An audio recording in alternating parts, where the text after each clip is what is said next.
चलो जी देखो जी geometric isomer ਦੇ ਵਿੱਚ ਇੱਕ ਹੋਰ ਚੀਜ਼ ਹੈ ਜਿਹੜੀ ਜਲਦੀ ਜਲਦੀ ਕਾਪੀ ਤੇ ਨੋਟ ਕਰ ਲਓ ਉਹਦੀ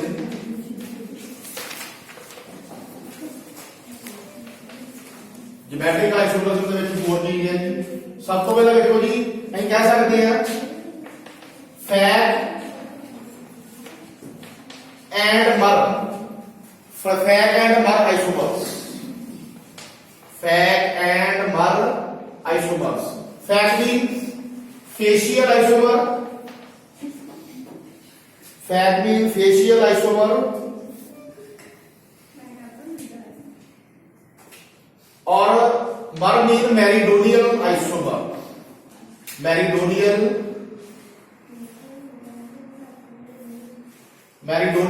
आइसोमर ये तो फेशियल आइसोमर आ गया और वो बड़ा मैरिडोनियल आइसोमर आ गया सो जो मैं डेफिनेशन दिखाना तो डेफिनेशन भी बहुत जरूरी है जी करनी और क्योंकि तो एक नंबर के क्वेश्चन आ सकते हैं पेपर के एक नंबर का जो तुम इदा करके नोट कर देना वा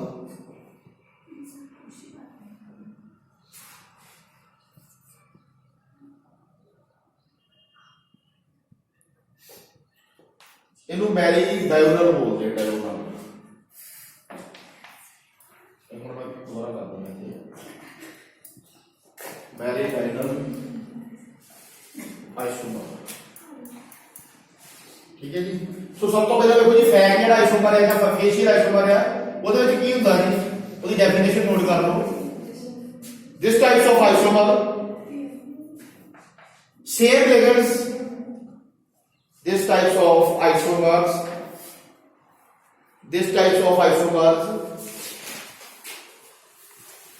three ligands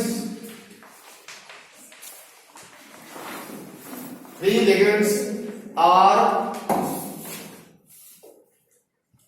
placed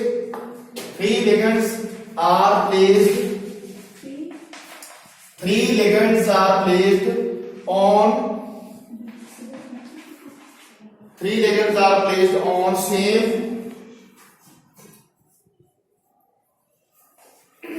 on same triangular face three ligands are placed on same triangular face क्योंकि ट्रायंगल कितना बनती है पता ट्रायंगल कितना होती है ऐसा करके ट्रायंगल बनती है ना मान लो एक ए लिगेंड ਇੱਥੇ है एक ए ਇੱਥੇ है एक ए ਇੱਥੇ है that is facial अगर मैं करके दिखाऊंगा फिर ज्यादा समझाऊंगा ਇਹਦੇ ਨਾਲ ਨੋਟ ਕਰ ਲਓ ਜੀ on same triangular face is known as facial या फिर fake isomer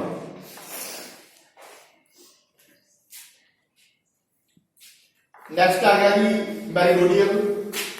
तो मैरिडोनियल इधर नोट कर लेंगे या हमारा आइसोमर ही देख लो जी तो मारते हुए देखो जी थोड़ा जिहा चेंज होगा पर उन्हें मैं दसिया जी एक्सियल पोजीशन और इक्वेटोरियल पोजीशन दसिया है ना बच्चे कि अगर CN6 है साडे कोल या कोऑर्डिनेशन नंबर 6 है ਉਹਦੇ ਵਿੱਚ ऑक्टाहेड्रल ज्योमेट्री बनती है और ਉਹਦੀਆਂ 6 साइड्स ਹੁੰਦੀਆਂ ठीक है जी चार इक्वेटोरियल साइड ਹੁੰਦੀਆਂ ਵਾ दो ਜਿਹੜੀਆਂ ਵਾ एक्सियल साइड ਹੁੰਦੀਆਂ ਜਾਂ एक्सियल प्लेन ਹੁੰਦੇ ਆ ਸੋ ਵੇਖੋ ਜੀ ਇਹਦੇ ਵਿੱਚ ਜਿਹੜਾ ਬਾਹਰ ਆਈਸੋਮਰ ਹੈ ਇਹ ਨੋਟ ਕਰ ਲਓ in this types of isomer three ligands are placed in this types of isomers three ligands are placed on same equatorial plane या इक्वेटोरियल पोजीशन देख सकते हैं प्लेन भी ले सकते हैं पोजीशन भी ले सकते हैं सेम इक्वेटोरियल प्लेन या पोजीशन इक्वेटोरियल प्लेन ब्रैकेट की पोजीशन भी ले देना three ligands are placed on same equatorial plane या same equatorial position is known as meridional isomer या फिर बार आइसोमर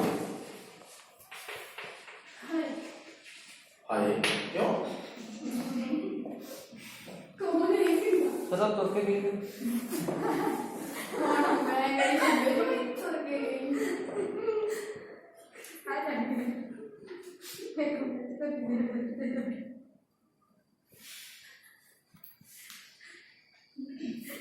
बना देंगे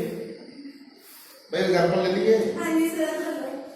चलो जी सब तो पहला ही फेशियल की गल करेंगे। ਉਹਦੇ वास्ते मैंने ज्योमेट्री ले लिया जी भैया एक मिनट एक कॉम्प्लेक्स ले लिया जनरल कॉम्प्लेक्स ले लिया मैं 3 और नाली आ गई जी ਇਹਦਾ ਬਈ ਫੈਕ ਵੀ ਬਣਾਉਣਾ ਵਾ ਮਾਰ ਵੀ ਬਣਾਉਣਾ ਵਾ। ਦੇਖੋ ਜੀ ਇਹਦਾ ਜਿਹੜਾ ਕੋਆਰਡੀਨੇਸ਼ਨ ਨੰਬਰ ਹੈ ਇਹਦਾ ਕੋਆਰਡੀਨੇਸ਼ਨ ਨੰਬਰ 6 ਹੈ ਔਰ ਆਕਟਾहेड्रल ज्योमेट्री ਬਣ ਗਈ ਇਹਦੇ ਵਿੱਚ। ਸੋ ਇੱਕ ਐਗਜ਼ਾਮਪਲ ਹੈ ਜੀ। ਸੋ ਐਗਜ਼ਾਮਪਲ ਦੇ ਵਿੱਚ ਪਹਿਲਾਂ ਮੈਂ ਫੇਸ਼ੀਅਲ ਬਣਾਉਂਗਾ ਫਿਰ ਮੈਰੀਡੋਨੀਅਲ ਬਣਾਉਂਗਾ। ਸੋ ਦੇਖੋ ਜੀ ਇਹ ਤਾਂ ਸਾਡਾ ਸੈਂਟਰ ਬੈਠਾ ਹੈ ਸੈਂਟਰ ਤੇ ਆ ਗਿਆ। ਉਸ ਤੋਂ ਬਾਅਦ ਇਹਦੀਆਂ ਇਕੁਇਟੋਰੀਅਲ ਪੋਜੀਸ਼ਨ ਬਣਾ ਦਿਓ ਇਦਾਂ ਕਰਕੇ ਉਹਨੂੰ ਰੀਡ ਕਰਾ ਦਿਓ। ਉਸ ਤੋਂ ਬਾਅਦ ਐਕਸਲ ਪੋਜੀਸ਼ਨ ਵੀ ਬਣਾ ਦਿਓ ਇਦਾਂ ਕਰਕੇ। ਸੋ ਉਸ ਤੋਂ ਬਾਅਦ ਦੇਖੋ ਜੀ ਸਾਡੇ ਕੋਲ ਜਿਹੜੇ A ਹੈ ਉਹਦੇ 3 ਮੋਲੀਕਿਊਲਸ ਆ। ਇਹ ਸਾਡਾ ਲਿਗੈਂਡ ਹੈ 3 ਮੋਲੀਕਿਊਲਸ ਆ। ਸੋ ਦੇਖੋ ਜੀ ਇੱਕ A ਇੱਥੇ ਬਣਾ ਦਿਓ ਇੱਕ A ਇੱਥੇ ਬਣਾ ਦਿਓ ਇੱਕ ਇੱਥੇ ਬਣਾ ਦਿਓ। ਸੋ ਦੇਖੋ ਜੀ ਇੱਕ ਮਿੰਟ ਕਾਪੀ ਤੋਂ ਤੁਸੀਂ ਵਧੀਆ ਤਰ੍ਹਾਂ ਡਰਾ ਕਰ ਲਓ ਇਹਨੂੰ ਮਿਲਾ ਦਿਓ ਇਦਾਂ ठीक है जी मिला दो जी। देखो जी ट्राइएंगल बनती पई है यस सर। बनती भी है ना ट्राइएंगल। हाँ जी सर। सो इसको इतना करके डायरेक्ट कर देना तुम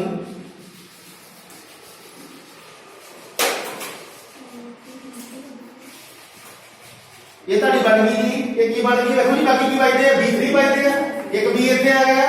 ਇੱਥੇ आ गया ਇੱਥੇ आ गया। तो ये ताड़ा बन गया फेशियल आइसोमर। देखो जी फैट आइसोमर बन गया है या फेशियल आइसोमर बन गया है। तो एक ही प्रॉब्लम तो नहीं होता मेरे साथ कोई प्रॉब्लम नहीं होगी। चलो कोई नहीं कर जाकर बना लो। देखो जी अभी ਇਹਦਾ यही मैरीडोनियल ਬਣਾਉਣਾ ਜਾਂ ਮਾਰਾਸ਼ੋਮਰ ਬਣਾਉਣਾ ਉਹਦੇ ਵਿੱਚ ਥੋੜਾ ਜਿਹਾ ਚੇਂਜ ਹੋਊਗਾ ਦੇ ਵਿੱਚ ਬਸ ਹੋਰ ਕੋਈ ਨਹੀਂਗਾ। ਸੋ ਇੱਥੇ ਮੈਂ ਬਣਾ ਦੇਣਾ ਜੀ ਨਾਲ ਹੀ ਉਹਦੇ ਇਹ बैग नहीं है। डेफिनेशन के अकॉर्डिंग बताओ की लिखवाया है तेरे ठीक है जी। 3 letters are present on same face of triangle. ठीक है जी। तो सेम फेस ऑफ ट्रायंगल बन गई है। सो उस तो बाद देखो जी इधर मैं जी जेदा 12 आइसोमर बनाऊंगा फिर सेम सेंटर ਦੇ ਵਿੱਚ सेंट्रल मेटल एटम आ गया। इक्वेटोरियल प्लेन बना दो इधर करके मीट करा दो ਇਹਨਾਂ ਨੂੰ। उस तो बाद एक्सियल प्लेन बना दो और एक्सियल तो बाद देखो जी ये की हुआ 3 लेटर्स आर प्लेस्ड ऑन कहते हैं जी इक्वेटोरियल प्लेन या इक्वेटोरियल पोजीशन। सो इधर क्या आएगा जी एक A ਇੱਥੇ आएगा क्योंकि ये साडी इक्वेटोरियल पोजीशन है। एक A ਇੱਥੇ आएगा ये भी इक्वेटोरियल पोजीशन है एक A ਇੱਥੇ आएगा। बाकी ये बाई की जगह पे भी आएगा B आएगा और B आएगा। सो देखो जी ਇਹਦੇ ਵਿੱਚ ਮੈਰੀਡੋਨੀਅਲ ਪੋਜੀਸ਼ਨ ਜਿਹੜੀ ਹੈ ਇਹੋ ਹੀ ਬਣਦੀ ਪਈ ਹੈ। ਕਰ ਦੋ ਫਿਰ ਇਹਨੂੰ ਡਰਾਫਟ ਦੇ ਕਰਕੇ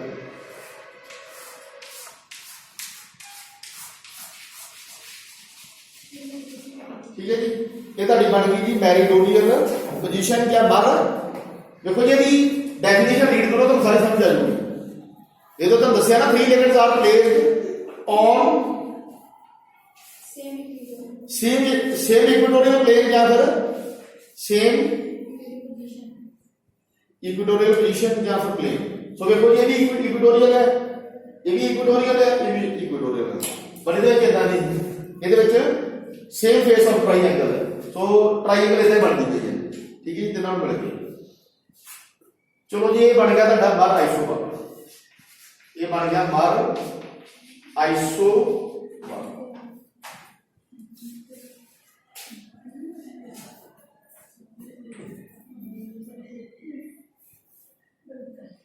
ਇਹਦੀ ਵੀ ਐਗਜ਼ਾਮਪਲ ਕਰ ਲਈਏ ਬਈ ਫੈਕ ਮਾਰ ਦੀ ਐਗਜ਼ਾਮਪਲ ਕਰ ਲਈਏ ਨਹੀਂ ਕਰਨੀ नहीं कर लगे एग्जाम्पल बहुत जरूरी है जी।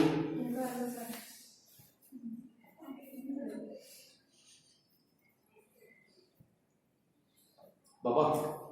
बार जल्दी आ रहा स्टडी के सक्सेस आ कैन यू हाँ जी 10 और 5 मिनट हो गए जब तक ही प्रोसैस कर लो मैं 5 मिनट बाद ही ला ही करें जेडे मैं 5 घंटे को खाने हैं उधर कर दें भैया समझ आई सारे जैसा तक पूरी आओगे कोई नहीं मैं गारंटी देता कि नहीं तो दे वो बोलोगे जो DSP नहीं करनी है आप तुम दसोगे मैं नहीं दसूंगा तुम खुद दसोगे सारे चीज काम और ਉਹਦੇ ਜੇ ਇੱਕ ਕੰਡੀਸ਼ਨ ਹੈ ਤਾਂ ਥੋੜਾ ਜਿਹਾ ਚੀਜ਼ਾਂ ਯਾਦ ਵੀ ਕ੍ਰੈਮਿੰਗ ਵੀ ਕਰਨੀ ਪਊਗੀ ਜਿਵੇਂ ਇਲੈਕਟ੍ਰੋਨਿਕ ਕਨਫੀਗਰੇਸ਼ਨ ਹੁੰਦੀ ਹੈ ਸੈਂਟਰਲ ਮੈਟਲ ਐਟਮ ਦੀ ਉਹਦਾ ਪੜ੍ਹਨੀ ਪਊਗੀ ਇਹਦੇ ਵਿੱਚ ਤੁਹਾਡੇ ਸਰ ਸਿਲੇਬਸ ਕਿੰਨੇ ਆ ਇੱਕ ਆਇਰਨ ਹੈ ਜਿਹਨੂੰ ਫਲਾਈਟ ਬੋਲ ਦਿੰਦੇ ਆ ਕੀ ਬੋਲ ਦਿੰਦੇ ਆ ਕ੍ਰੋਮੀਅਮ ਹੈ ਕਬਾਲਟ ਹੈ ਬਸ ਤਿੰਨੇ ਤੁਹਾਡੇ ਸਿਲੇਬਸ ਦੇ ਵਿੱਚ ਹੋਰ ਕੁਝ ਨਹੀਂ ਹੈ ਔਰ ਜਿਹੜੇ ਲਿਕਵਿਡਸ ਆ Na3 ਆ ਕਲੋਰਾਈਡੋ ਆ ਸਾਈਕੋ ਵਾਟਰ ਹਾਈਡਰੇਟ ਵੀ ਹੈਗਾ ਬਾਬਾ ਪਹਿਲਾਂ ਜਾ चलो जी कंपाउंड का लगता जी एक मैं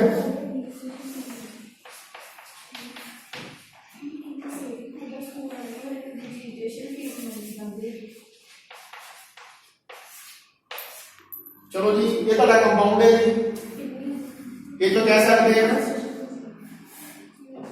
ट्राइक्लोराइडो ट्राइअमीन कोबाल्ट 3 ठीक है जी कोबाल्ट 3 आयन नहीं होगा चाहिए 3 होगा कोबाल्ट 3 होगा सो देखो जी सर पता कि नहीं ये कैंडल जी जैसे केड़ी भी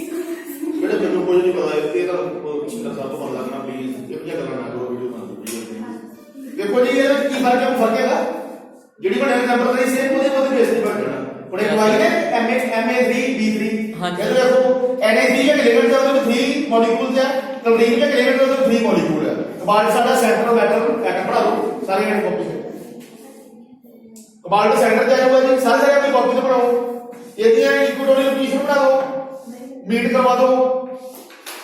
ठीक है जी उस तो बाद एक्सियल पोजीशन बना दो और उस तो बाद देखो जी Na3 कितने कितने होगा एक Na3 इतने आ गया उस तो बाद एक Na3 इतने आ गया एक इतने आ गया और कोबाल्ट सॉरी क्लोरीन कितने होगा क्लोरीन इतने आ गया इतने आ गया इतने आ गया सो देखो जी ट्रायंगल क्रिएट कर दो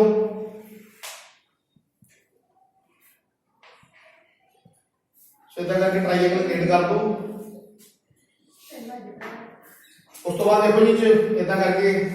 डार्क कर दो इनको पेपर भी डार्क कर रहे हो ठीक है टाइम के अकॉर्डिंग ये ना डार्क भी कर दे जो दूसरा पेपर है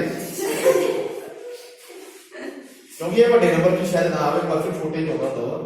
चलो ये तो की बन गई फैक्ट के बाद फैक्ट क्योंकि ट्रायंगल बन चुकी है ना तो ये भी है जी 3 layers are placed on same position of triangle या सेम ट्रायंगुलर प्लेन या पोजीशन तो ये तेरा फैक्ट आइसोमर बन गया ठीक है जी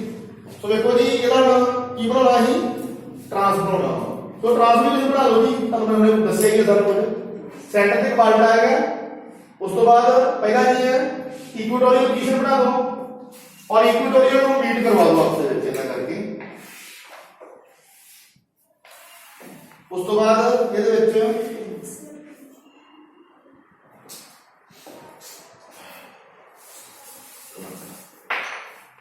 पहला कोबाल्ट आ गया उस तो बाद ये वाली पोजीशन बना लो इन्होंने मीट करवा दो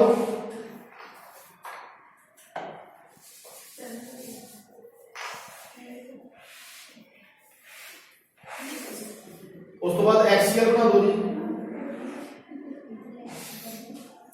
भाई समझ आएगा ये तेरे ये वाला Na3 इधर शिफ्ट कर दो क्लोरीन की जगह ले आओ ये वाला Na3 इधर शिफ्ट कर दो ये दे विच इथे Na3 आ गया ਇਹਦੀ ਜਗ੍ਹਾ ਤੇ ਕਲੋਰੀਨ ਆ ਗਿਆ ਬਾਕੀ ਸਾਰਾ ਇਹਦੇ ਨੂੰ ਕਰ ਦੋ ਇੱਥੇ Na3 ਇੱਥੇ ਵੀ Na3 और ਇੱਥੇ ਵੀ सॉरी क्लोरीन बाकी क्लोरीन बाय दे ना सो क्लोरीन फिल कर दो ਇੱਥੇ क्लोरीन आ जाऊगा ਇੱਥੇ ਵੀ क्लोरीन आ जाऊगा सो देखो जी ਇਹਦੇ ਵਿੱਚ ਸਾਡਾ 12 ਨੰਬਰ ਕਿਹੜਾ ਬਣਦਾ ਪਿਆ ਜੀ 3 legends are placed on same equatorial plane या सेम इक्वेटोरियल पोजीशन सो ये पढ़ना पड़ेगा ना इसको डार्क कर दो